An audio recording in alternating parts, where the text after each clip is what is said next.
मेरे अकब में आप जो मोनूमेंट मुलाहिजा फरमा रहे हैं, इस मोनूमेंट को एक बच्ची के नाम से मंसूब किया गया है, उसके अपने नाम से। इसका नाम था सुडोको।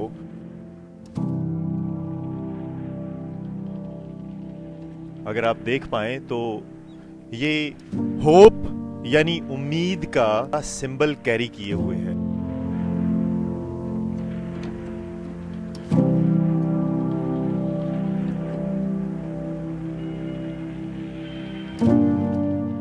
अभी भी आप देख सकते हैं कि यहाँ पे बहुत से लोग आते हैं जो हर रोज़ यहाँ पे आते हैं। इस जगह की, इस मॉन्यूमेंट की, यूं तो इस पूरे एरिया की बड़ी एक अपनी अहमियत है, लेकिन इस मॉन्यूमेंट की एक ख़ास अहमियत है। ये बच्ची 2 साल की थी जब हिरोशिमा में बॉम्ब गिराया अमेरिका ने, जिसमें कई लाख लोग इस दुनिया फ़ानी से चले गए, रुखसत हो गए। इस बच्ची की उम्र उस वक्त 2 साल थी। ये यहाँ की सर्वाइवर थी। 12 साल की उम्र में, यानी 10 साल बाद इसको पता चला, इसके घर वालों को पता चला कि इसको ब्लड कैंसर है। ब्लड कैंसर जिसको ए बॉम्ब भी कहा जाता है। उसके बाद उन्होंने डॉक्टर से रब्ता किया और इसकी सहेलियों ने और कुछ लोगों ने कहा कि ये जो सिंबल है, इस तरह की अगर ये 1200 सिंबल कैरी करेगी, 1200 से ज़्यादा, या कुछ लोग कहते हैं 1000 से ज़्यादा सिंबल अगर इकट्ठे कर लेगी तो ये ठीक हो जाएगी। 500 सिंबल्स इकट्ठे करने तक ये बिल्कुल ठीक थी, लेकिन ये बेचारी सिर्फ 644 सिंबल जमा कर सकी और ये इस दुनिया फ़ानी से चली गई। ये स्कूल जाना चाहती थी, तालीम हासिल करना चाहती थी, लेकिन इसका ये ख्वाब अधूरा रह गया।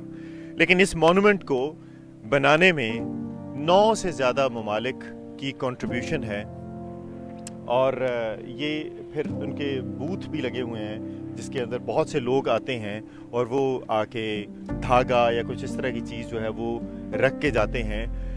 3 लाख से ज़्यादा स्कूल्स ने इस मुहिम में हिस्सा लिया और उन्होंने डोनेशन दी, और उस डोनेशन से ऐसा नहीं है कि यहाँ पे इनके पास पैसों की कोई कमी थी या रिसोर्सेज की कमी थी, लेकिन चूंकि इसको इस बच्ची के नाम के साथ मंसूब किया गया था, इसलिए बच्चों से डोनेशन लेके इस मॉन्यूमेंट को यहाँ पे बनाया गया है। और इसका मकसद ये है कि उम्मीद का दामन नहीं छोड़ना है। एजुकेशन, तालीम, जिस पे अल्लाह के नबी सल्लल्लाहु अलैहि वसल्लम ने भी जोर दिया कि आप सल्लल्लाहु अलैहि वसल्लम ने फरमाया कि इल्म हासिल करो, बेशक तुम्हें चीन जाना पड़े, क्योंकि उस वक्त चीन में इल्म अपने उरूज पे था। तो शायद हमें इस तरह की छोटी छोटी मिसालों से बहुत कुछ सीखने को, ये अपने आप में बहुत बड़ी मिसाल है।